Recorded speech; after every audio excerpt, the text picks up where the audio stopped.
Milwaukee Public Television is proud to present Next Avenue, Community Conversations. Next Avenue brings baby boomers and beyond smart, useful information and compelling perspectives. Our goal is simple: to provide provocative information that makes your life more meaningful and enjoyable.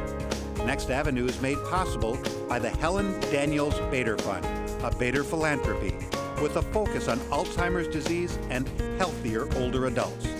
On this episode, how to talk to your aging parents, an open and honest conversation about the challenges and family dynamics that can accompany difficult conversations with our loved ones.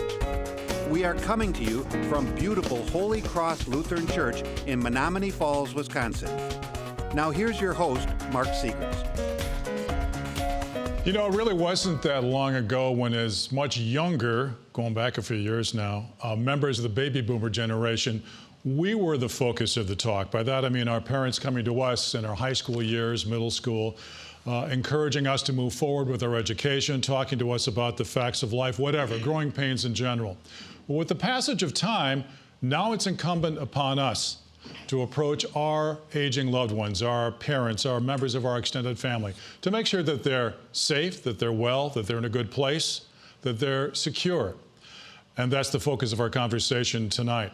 How do we engage our older loved ones to make sure they're doing well and they are where they should be in life regarding housing, regarding health, and everything that is related to it, finances, whatever. The question remains, how do we prepare for that sensitive discussion or a series of discussions? What kind of homework do we need to do? What kind of issues do we raise? How do we balance sensitivity with making sure that we're covering the ground we have to? How do we divide up the responsibility of that among our siblings? And once we come up with a game plan, how do we monitor the situation to make sure that on an ongoing basis our loved ones are doing well? Well, in order to achieve that tonight, we've recruited an outstanding panel of experts who really, 4 women in the Milwaukee area who have dedicated their lives to the theme we're pursuing tonight. Let me introduce them to you, if I may. We're joined by Miriam Aliances Torres. Miriam is a licensed clinical social worker and certified geriatric care manager. She serves as clinical director of Stoll Associates Incorporated, which specializes in geriatric care, management, and caregiving. We are also joined by Beth Meyer-Arnold. She is a registered nurse. She has more than 35 years of experience in long-term care and administration. She is a principal in the consulting and concept development firm known as Signet Innovations Group. Lynn Gaboy, Ph.D., is an environmental gerontologist with extensive experience in healthcare and long-term care consulting. She is also a principal in the Signet Innovations Group. And the Reverend Meredith Bedger Musaeus. She is the senior pastor and our host this evening here at Holy Cross Lutheran Church. Pastor Meredith and her congregation are deeply involved in the theme of tonight's discussion. How about a round of applause for our special guest this evening?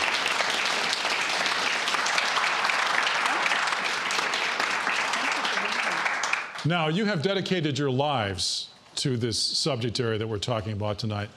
But in conjunction with that, you're also deeply involved on a personal level in a nurturing relationship with loved ones in your extended family, so that we can appreciate the fact that you're not working from textbook cases here, that you're not working off the expertise that you achieved in your degrees. You're also bringing some practicality to our discussion. Mary, maybe you could start us off. What is the current nurturing relationship you're involved in with your older loved ones in your family?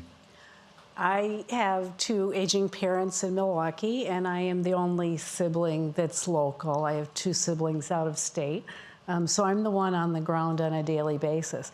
But even going further back, just as I was starting my career, I had aging grandparents in Florida, and it was the experience with them that led me to the work that I'm doing now. You're helping care for your father, right? My parents are caring for each other with some help from outsiders. Wonderful. And he rides a motorcycle. My dad does ride a motorcycle. At the age of? 88. Okay, yes. So there's some concerns here. You're keeping an eye on your dad because you love him, right? We are, yes. Absolutely. We do. Beth, tell us about your nurturing relationship with your older parents. Well, currently, along with a huge team of siblings and in-laws and outlaws and grandchildren were supporting my mother. My parents lived together until a year and a half ago. My dad passed away at 91 and a half. My mom is 93, and we're just trying to help her currently really maintain a quality of life, which she questions on a daily basis. Yes. Now. Yes. And She never thought she'd outlive my dad. It was a big, huge surprise to her, and so we're trying to help her with that. Yeah. And And Lynn, you're in a similar relationship? Right. On both sides. I'm part of the family network that supports my dad, who is 85 and functionally disabled, mobility impaired from rheumatoid arthritis. My siblings in Madison, my 2 sisters and my brother, do the majority of primary caregiving, and they are doing a tremendous job. Fantastic. I support them as best I can. And then my husband and I are the in-town point people for his astounding parents. My father-in-law is 93, and my mother-in-law is almost 90. They still live in their own home that my father-in-law built.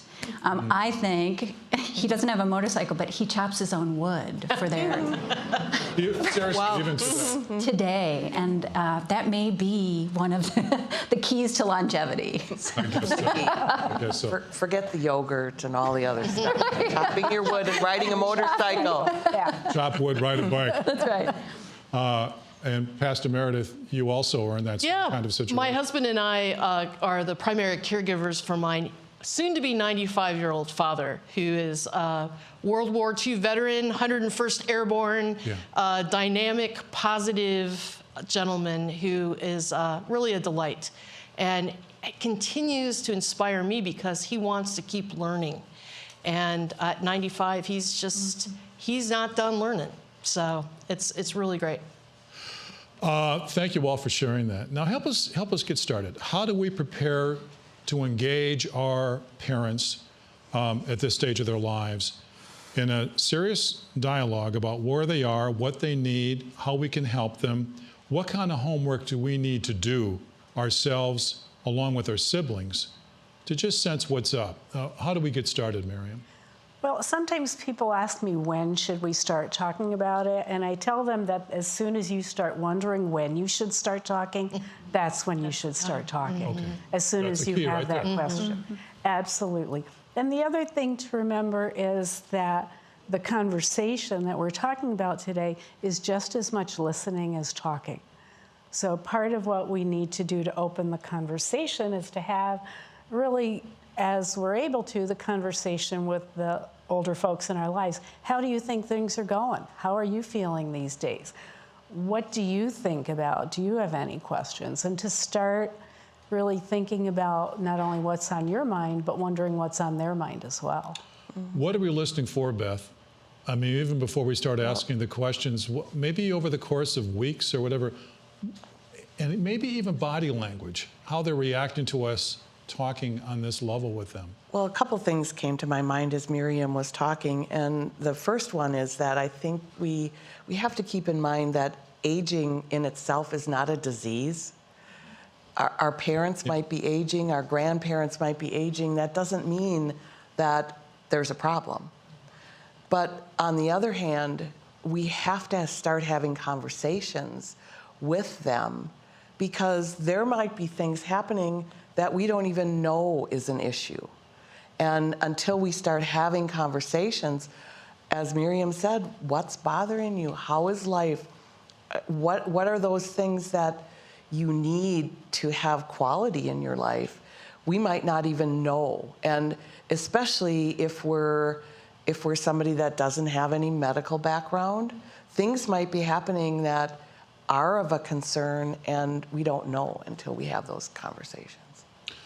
But oftentimes, in my relationship with my mother in her later years, she was pretty good at masking stuff. And how do you get the real impression of what's going on? How do you dig a little more deeply, but in the course of the conversation, but also remain respectful and open to what they're saying, Lynn? What is your suggestion for that?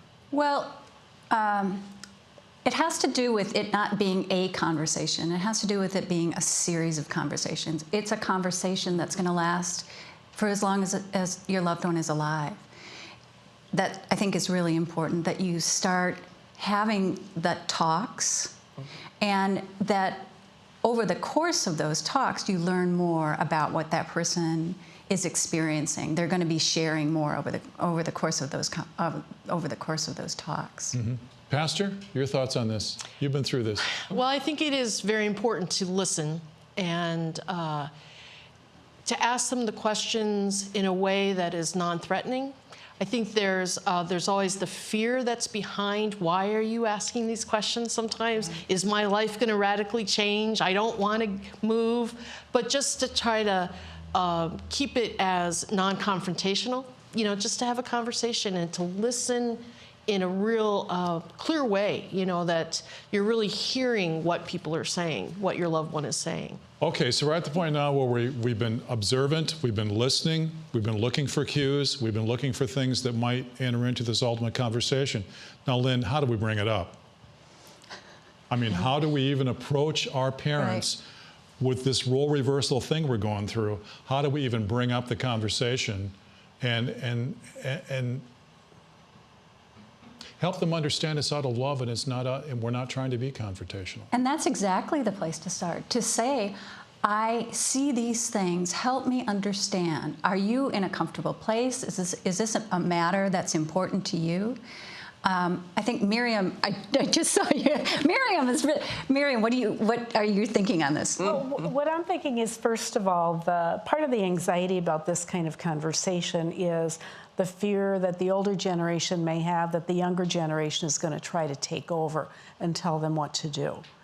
And the younger generation tends to approach us from the point of view of concern about what am I going to do if this happens to mom? What am I going to do if that happens to dad? And is worried about what the future holds. The older generation, on the other hand, approaches us from the point of view of wanting their life to remain as is. So I think the key is to really talk about contingency planning. People do contingency planning all through their lives. They buy homeowners insurance, they buy car insurance, they do wills, all looking at creating a plan for what if. So we can approach it the same way in terms of health. We've all lived long enough to know something could change, something could happen at any time. And mom and dad, if anything happens to you, I want to know what I need to know so that I can honor your wishes and handle things in the way that you would want them to be handled. Now, are we talking about a series of conversations here? And how do we not overload? Like, hey, mom and dad, it's time for the talk. Here's the to-do list. We got a lot of ground to cover here, so let's turn down the volume on the TV. How do you do that? Well, the reality is that many times it starts out that way because there's a crisis. There's a crisis. People come together. We have to have this conversation. We're really concerned. And so many times the focus is all about safety. And that can be a trap because there's so much more involved in the person's quality of life. And in order to create this environment where there can be a series of conversations, we have to convey that this is as much about me wanting to talk with you, mom and dad, as you sharing with me and with us what's important to you and what you want us to know about how you want to live the rest of your life. Pastor is shaking your head now. You've seen this scenario unfold a lot. I was just thinking about, I was very fortunate because my parents have always been very proactive. And so they would discuss it together, share things with us. At one point, they decided that they wanted to move. They were living in Ocala, Florida, wanted to move into a trailer, which had like 5 steps to get into. And so we had the conversation, is that really the best next step for you? Because what if you can't get up the 5 steps? But they were very proactive and brought us into that conversation. And I was fortunate because they looked at it as a new adventure. Albeit difficult, but for us as well as for them, they approached it as how can we make this work? So it was good opportunity for conversations, and a lot of times people wait too long to make those transitions. And then you're in a reactive state rather than a proactive state. And that's what I try to share with some of our folks here that ask questions is, you know, if we can do it before there's the emergency so that you're going, you know, having to make sudden decisions, it's much easier to kind of look down the road if you can have a little bit of lead time. There are a lot of potential issues that would go on the table. Finances, Absolutely. safety, and one of them also would be the environment, which is your expertise, Lynn. It is. Making sure that the living space and all related spaces in their lives is appropriate to what they need. Help us understand that, the importance of that. Yes, environmental gerontology is the theory and research and practice around understanding and optimizing the physical environment for aging. But when we talk about environment, we actually include a more broad perspective. It's not just about the architecture and the interiors, but it's also about the people who live and work there, as well as the neighborhood and the communities. You know, what's the plan? What are the amenities? So we're focused on trying to maximize the supportiveness of the physical environment. And that's the perspective that we have to take when we're looking at people who are still living in their own homes. So the classic examples is we're making sure that throw rugs are out of the place. You know, I want to comment. Slip and fall, right? Slip and fall, right. A fall is a terrible beginning to many complications for older adults. So, and we've dealt with this with my mother-in-law who loves her throw rugs. They're part of the expression of her interior designing in her home. We have to respect the fact that she loves those throw rugs, but also make sure that she understands that they're a safety hazard for her now. So we, over the course, here's an example. We thought it was going to be a conversation. I want to say it was 4 or 5 over the course of at least a year, talking about the throw rugs, changing out the throw rugs, buying new throw rugs because, right? I mean, you're laughing because it's about throw rugs, right? But everything is about the throw rugs. So, but it cannot be that we get trapped in this issue of safety first always. So we always have to be balancing what are we doing, how are we helping the person, and how are we making sure that the person is living the life that they want to live. And these are sensitive issues. Beth, you were sharing with me earlier, even the placement of photographs in a living environment is, and sometimes you can overlook it. Sometimes someone is not, if they're bedridden or restricted movement within the space that they're living in, sometimes they don't have a perspective of pictures that are very important to them. Yeah, it was a really, you know, it was a revelation to me that when I realized how important it was for my mom, after my dad passed away, he was the one who moved around the house. She didn't move around. It was really, really hard for her to move. But he could sort of bring things to her. Photo albums, this picture, this thing off the wall. He could maybe move her chair a little bit. After he passed away, she spends most of her life in her chair. And she couldn't see the pictures. So going through an old album, I took out a photocopy and put it in a frame and put it on the wall so she could see it.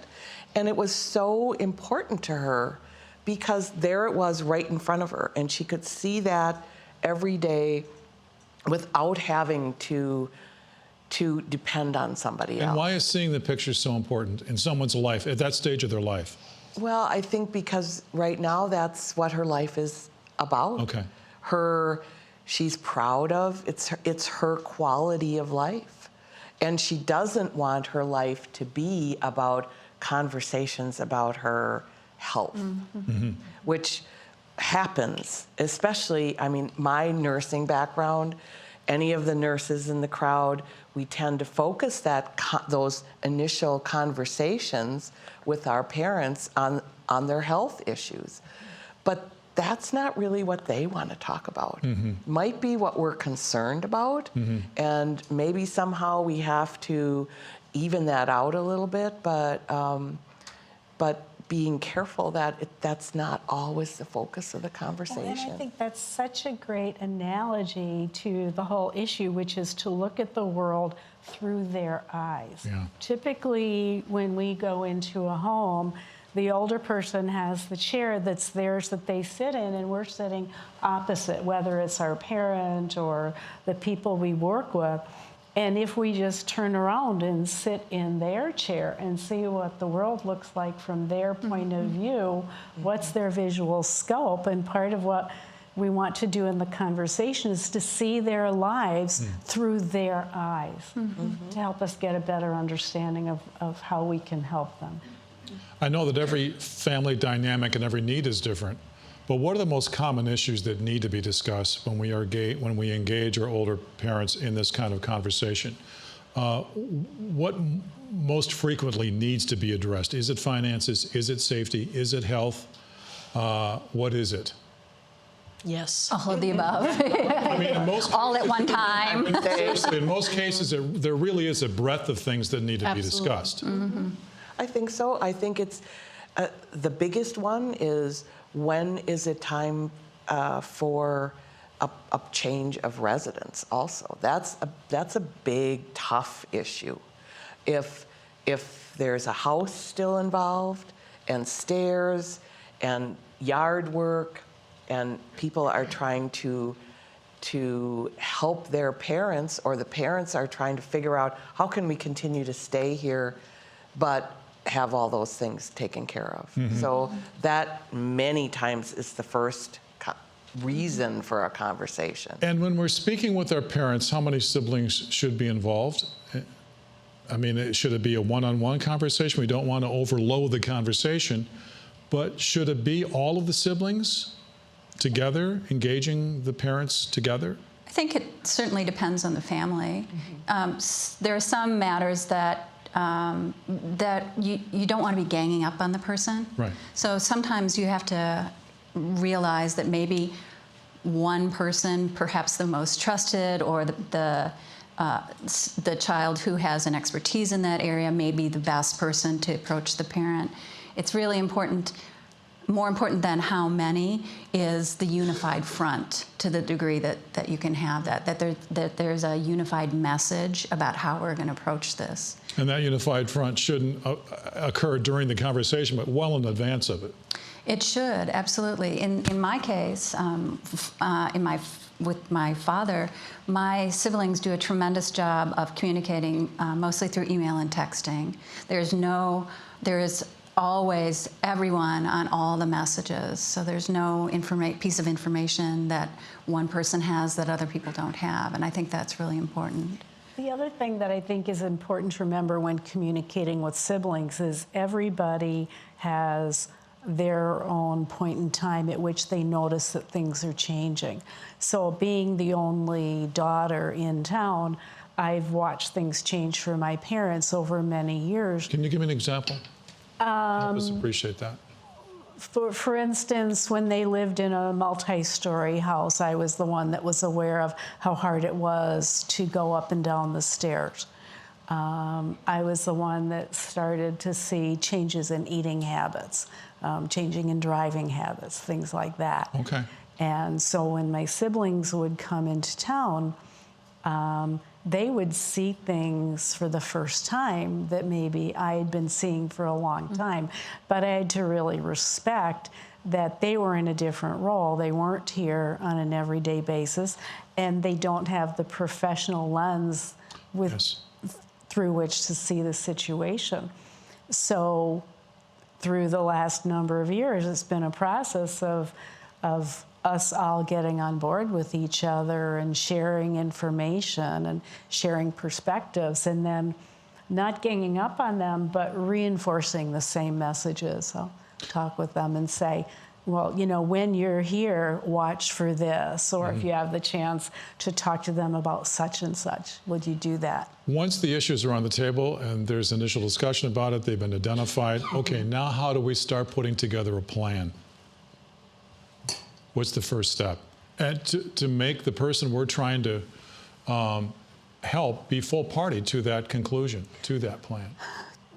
There's really two parts to that. One is if the older generation agrees that there is a need for something to change, either getting some help or moving, that's one kind of conversation and one kind of plan. If they don't agree, if they say, I'm fine, then another conversation is the hypothetical one. Okay, mom or dad, things are going okay for now, but I need to know from you, if such and such happened, what would you want? And have more of a hypothetical, future-oriented conversation, which makes it less threatening to them. That's brilliant, because then you're laying it out there, and it's there when it's needed, and you're not being threatening about it. Right.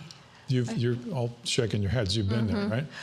One other thing I wanted to add is that I think we might get a plan together and realize that amongst the family, even if you have a professional in the family, you don't have enough expertise.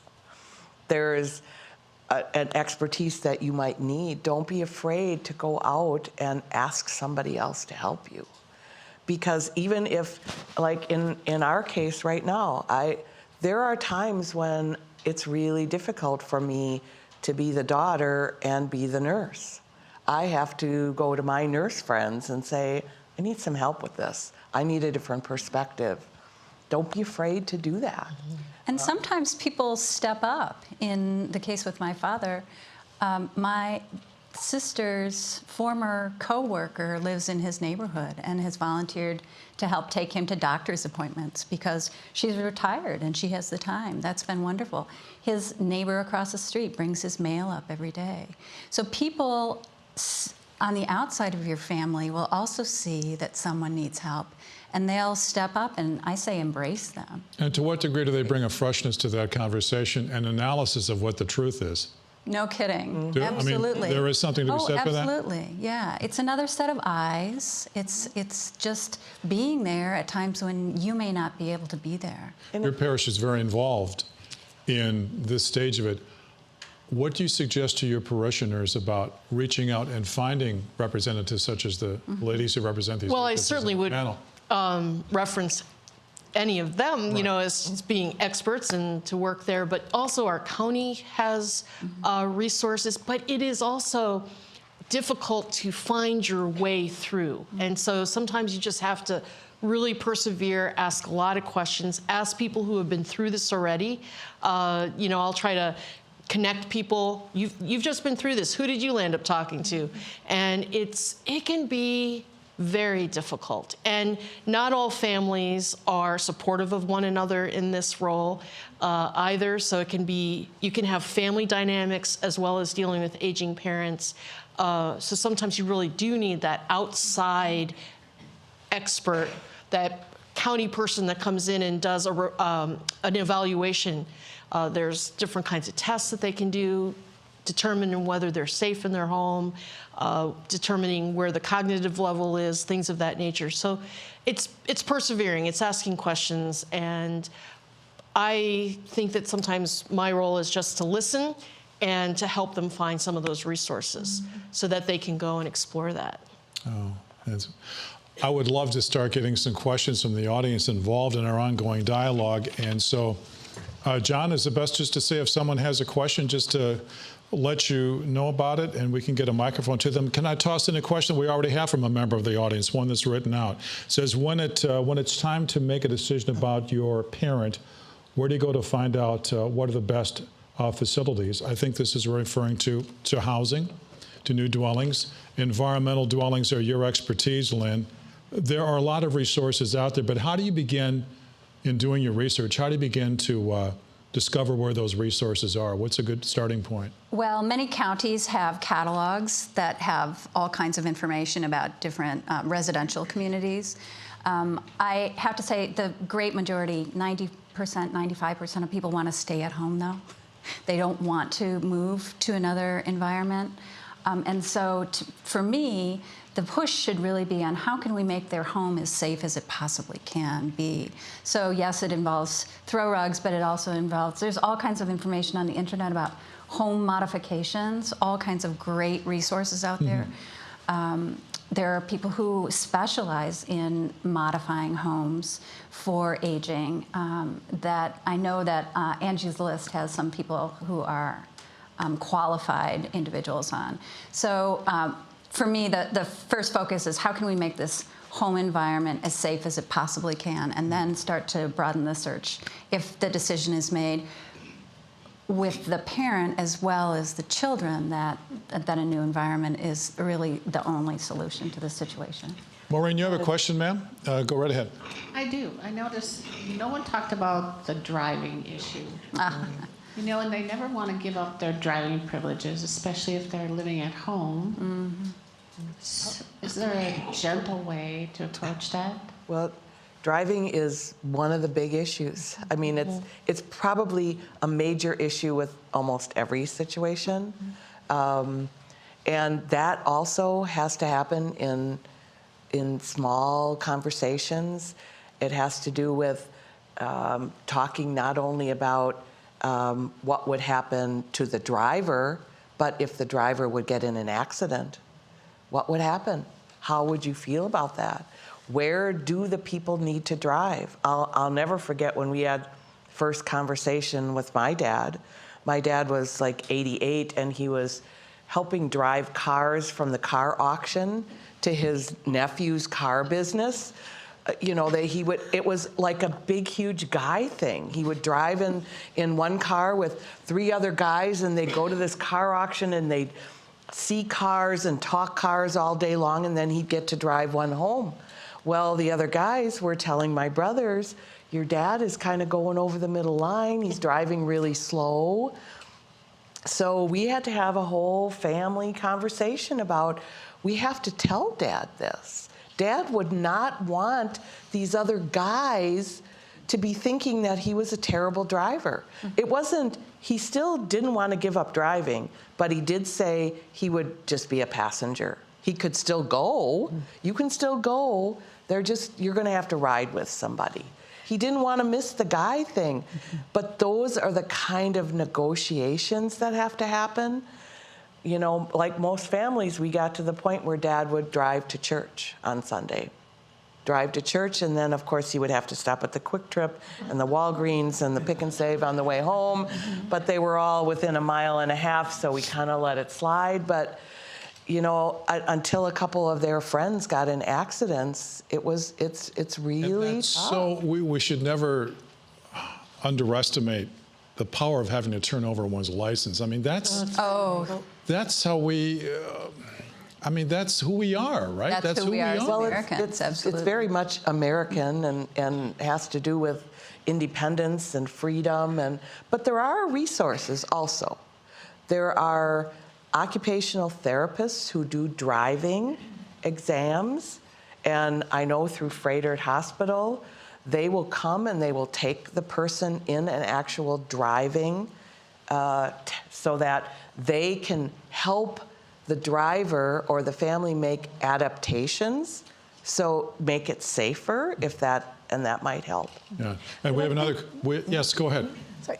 You really have to look at the context, because if there is a need to talk about restricting somebody's ability to drive, you really have to think about what are we going to replace that with. Exactly. You can't just take it away. Right. And sometimes sons and daughters are reluctant to have that conversation because what they see after mom or dad is no longer driving is then I have to take them everywhere. So really to look at the big picture.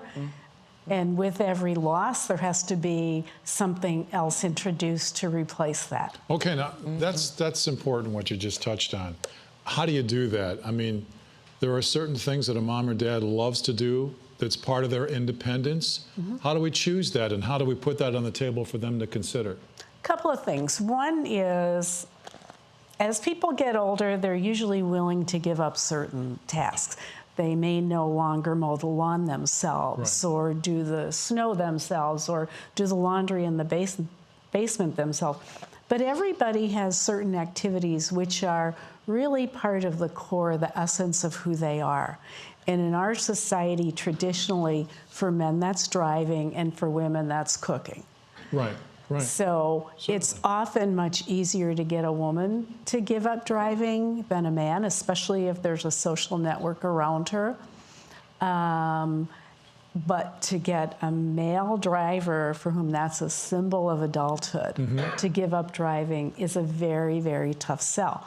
For a woman, however, to introduce somebody to come help in the home and cook in their kitchen is much more of a tough sell. If I go to a widowed gentleman who lives alone, the house is kind of a wreck, and I say, would you like somebody to come in and cook and clean and do your laundry?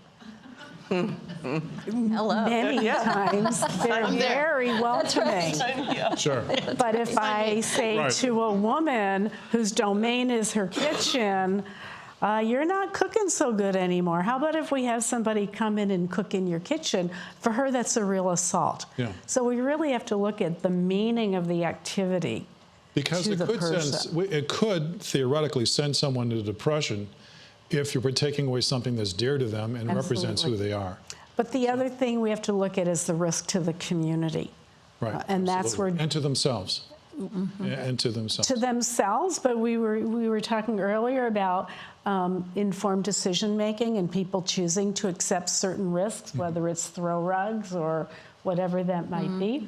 But when they endanger others, either by driving or the risk of starting a fire in the kitchen when they live in an apartment building, that takes on a different dimension. And I believe we have another question. Ellis, go ahead, sir. I'm sorry. Yes, ma'am. I know we haven't talked about healthcare specifically, but the primary care physicians are great resources also. And when do you think you should involve a discussion with the primary care doctor? In the matter of driving, or in general? In general, okay. Whether it's hearing loss or vision loss or safety or any of those issues. I think if you're at the point where you're gathering information and you don't have good information from the primary care physician, that's absolutely where you need to start, because it helps you fill in some of those blanks that you might not, like you don't have the answer to, or the older adult doesn't have the answer to, because they haven't really been thinking about it that way. So involving the primary care physician, if you can, at the beginning of this data gathering, is always the best place. Because sometimes you're going down a path thinking that you're putting this whole plan together for one issue, and that's not the issue. And hearing and vision deficits are a really good example of that. And how open can a physician be with the HIPAA laws? And even though you're a member of the family and you're a close relative, how open, how forthcoming can the physician be about where a loved one is in their health situation? No matter who you are, there needs to be some written documentation of the ability to exchange information, whether that's through a signed release that the patient signs with the healthcare system, or with documents that are created by an attorney that allows you to get access to that information. So the person themselves can give permission. Yes. You're seeing so much of this going on in your daily ministry, Pastor. I mean, so many of these things that we're discussing here are just surfaces all the time. It does, and I know a lot of our members are going through this very directly right now in their lives, and there are no easy answers, but I think one of the things that I've noticed is that caregivers can feel very isolated, and so it's important to talk to other people, and that they're not complaining, that they're explaining what's going on with their family, not complaining about their parent that they love, but they're explaining how they're really in a quandary. And I think that question brings up that we need a team to work. You know, you need the medical person, you need to have a legal work done, so you need to find a good attorney. Sometimes you need to get a resource person involved, but you can't do it alone. And it really does take a group of people to aid the caregiver in their caring. And it's not easy. And caregiving is exhausting. It can be very exhausting. Well, putting a team together, it sounds great to have that expertise working with you. But it can also be expensive, can it not? It can. Finding some, but even with the county, there are some resources available that are not at a cost. That again, persevere. We have a variety of booklets here at church that can help us to seek out those things. So. Excellent. Well, and there is a cost to seeking the guidance of an expert, whether it's an attorney or a financial planner or a geriatric care manager. But there are also costs to not doing the planning. Absolutely. Yep. Oh, yeah. That's a good point. Absolutely. And we have another question in the audience. Allison, yes. Okay, I have a question, and actually I got it from a friend who texted me. She said, what do you do when one adult child notices that the parent is starting to slip or have some cognitive issues, and other siblings are saying, no, they're just fine? Well, how do they address that? What are there some resources? Because that does happen. I certainly had it in my own family where I could see something, but my sister could not. And without having a fight about it, how do you address that? Or what resources are available to help everybody kind of address it in a different way? I think the place to start is the primary care physician there. By having a diagnosis of a cognitive impairment, that should settle the disagreement. You know, there's no doubt that people can be in denial about cognitive impairment with their older adults. And the place to get the information starts with the primary care physician and ruling out other situations like depression or hearing loss. Or over-medication. Over-medication, right. Can I ask something? Yeah. Regarding primary care physician, in my mother's case, the primary care physician would give the 20-question survey, and she always passed. Yes. And so then the issue of her having an issue, my mother said, no, the doctor said I don't have an issue. The doctor's saying I don't have an issue. My sister's saying I don't. But she absolutely did. And unless you have the resources and know what to do, Right.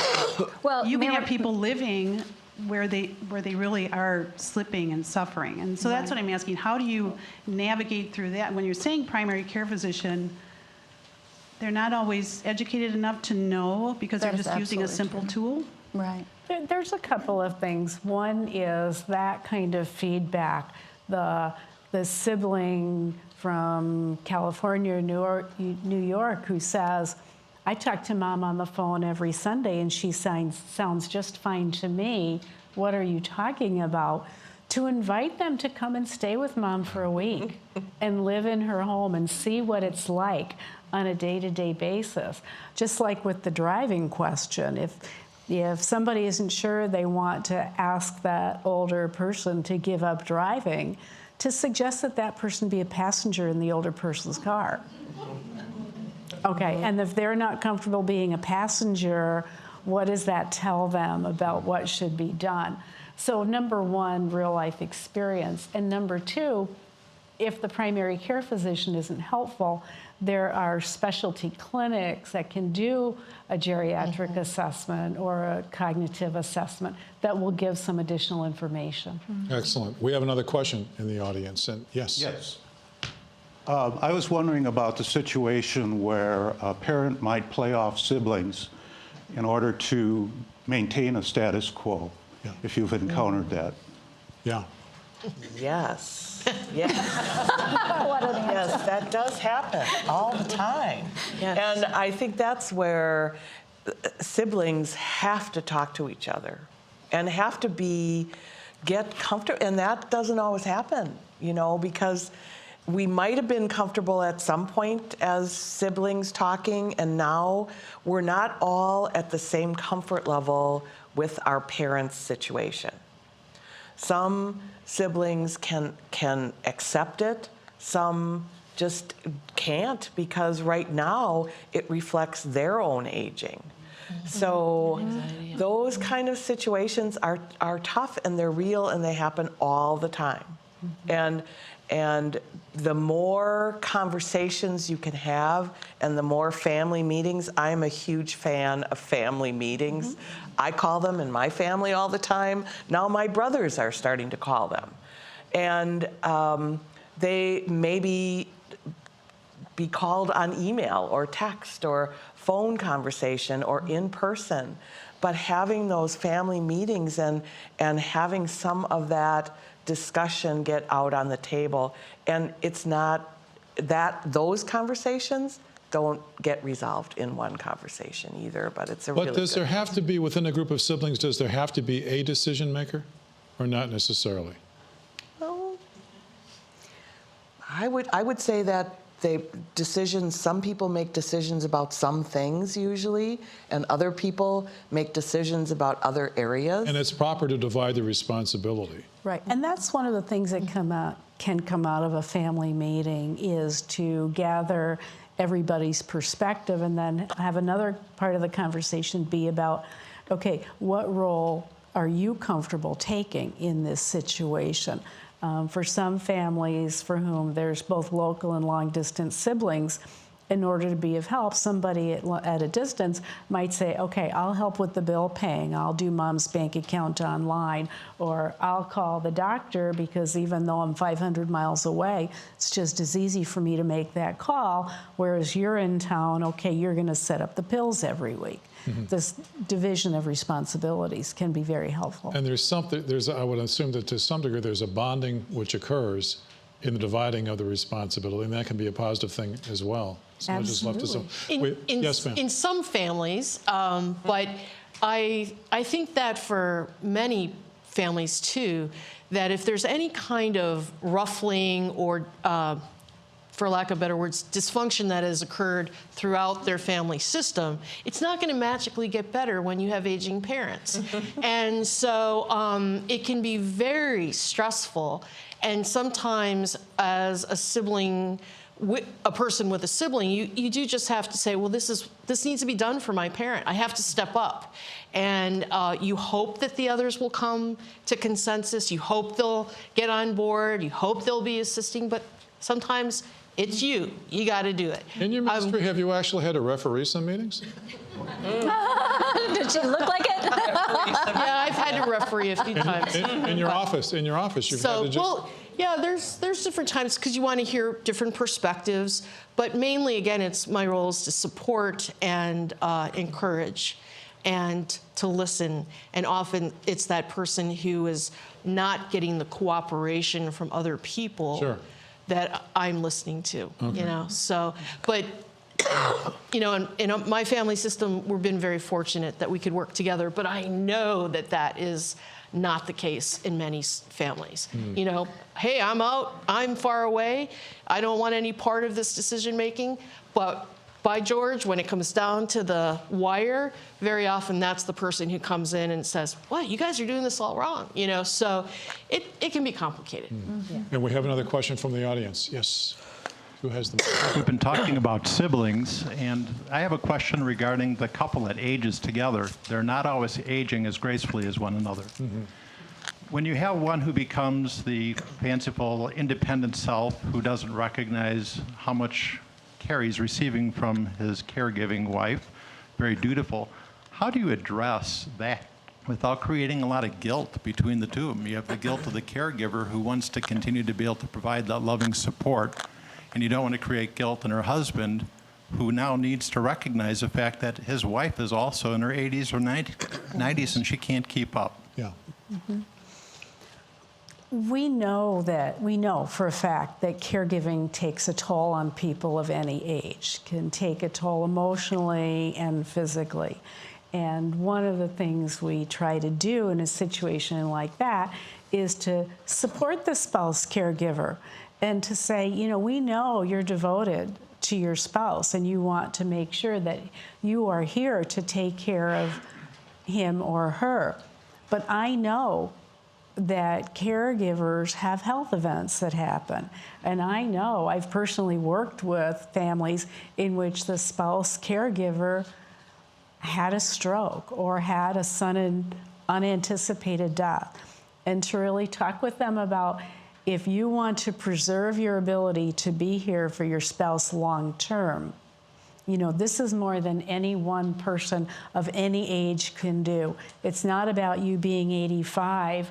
I'm 55 and I couldn't do this all by myself. You need to have some support, let's talk about what are the things that are most important for you, spouse, to do, and what are some of the things that somebody else could do. I had one lady I worked with who was a devoted caregiver to her husband. Wonderful. One of the things that really bothered her was that she didn't have time to do the ironing. So we got a caregiver in there to do a day of ironing. Next time I went to see her, she was in a freshly pressed white blouse. She was so happy. It made such a difference and lifted that burden. So what's causing the burden, and what could be helpful while still respecting their role? You know, Lynn, it's all about helping someone age gracefully, isn't it? That's what's really what this is all about. It is. And for the adults who've been married for 60 plus years, as in the case of my in-laws, sometimes it's just a matter of starting to talk about the new phase of life, right? That having the conversation around the fact that the relationship may be changing because the needs change over time. But it is, at its heart, it's about understanding and respecting each of those people as individuals. And as Miriam has so eloquently said, finding those things that other people, new members of your team, can do for you that don't impact one's sense of self. That's really where the solution lies. But I'm sorry. I think sometimes caregivers are reluctant to accept help because they feel like, I should be able to do this myself. And what can be very helpful to them is sometimes I'll say, reflect on it and say, you know, you're actually doing 3 full-time jobs. You're doing everything that you used to do, that you always did, everything that your spouse always did, and taking care of your spouse. Each of those is a full-time job. You can't do 3. But there's a line, even though we're reaching out and the roles have reversed to some degree, they are still our parents and we are still their children. There's a line. And what should we always be aware of so as not to cross that line? Well, I think a way to approach things might be to making sure that you are asking them, mom or dad, tell me what's important for you in life now. As Lynn said, things are different. Things are different after living together for 63 years or for being on this earth for 93 years. But if we're approaching them with that question of, tell me what's the most important thing for you? How can we make and saying, you know, sometimes the language that we use or the jargon we use, like quality of life, might not really be the language to use. That's what we're talking about. But saying, Mom, what are those things that you want to have the energy to do? So what do we get help in to help you with so you still have the energy to do those things that you want to do? Right now, my mom would love to play sheep's head once a week. So how do we make sure that she has the energy and that she has her hair done on that day so she looks decent when she goes down to the group to play sheep's head? But those are also conversations that have to continually happen. You know, we can get so busy in this, you know, being watchful and being caregivers, whatever. How do we allow ourselves and those we're helping to still enjoy the moment? Right. How do we do that, though? How do we pull back and say, well, you know what? I could be doing a lot of things with them right now, but I want to enjoy the moment. How do we do that? Well, one of the ways that I've done is that my dad really does not want me to clean his apartment. And I realize he wants me to spend time with him, not clean his apartment. So when I'm there, he wants me to be more present with him. So it's easy to, you know, so we got somebody to come in and clean the apartment so that my time there can be truly, you know, just visiting. And he always asks, what's new today, you know, and chatting about what's happening or whatever. But I think that's where that quality is, because that meaningful time, because otherwise we can focus on all the other things in the house or whatever. Sometimes you can't bring in a cleaning person, though. So I always try to encourage people, to be gentle on themselves if they are having to do everything. You can't do everything. Some things have to, your quality of conversation may suffer because you do have to do their laundry and have to do their cleaning and all those things. So you have to keep it in balance. You can't do it all. And you have to ask, as Beth has said. You know, and my dad is different from your dad. My dad likes to have jobs done when people visit. That's what's most important to him. He had my husband, who's a lawyer, fix his lamp 2 weeks ago because that was most important to him. And that's the point, is what's important and then following through and making that person happy that day. That's exactly what we should be doing. You're all nodding. You've all been there. You've had those moments, and you're still trying to treasure them. Right. Absolutely. You know, I also think we also have to really give ourselves a pat on the back and give ourselves a break, that we're doing the best we can, and that sometimes good enough is good enough. Yeah. And we don't have to be perfect. We don't always have to have every answer, every T crossed and I dotted, and also to not be afraid to ask for help. Weren't they wonderful? Didn't they do a great job? Thanks to all of you.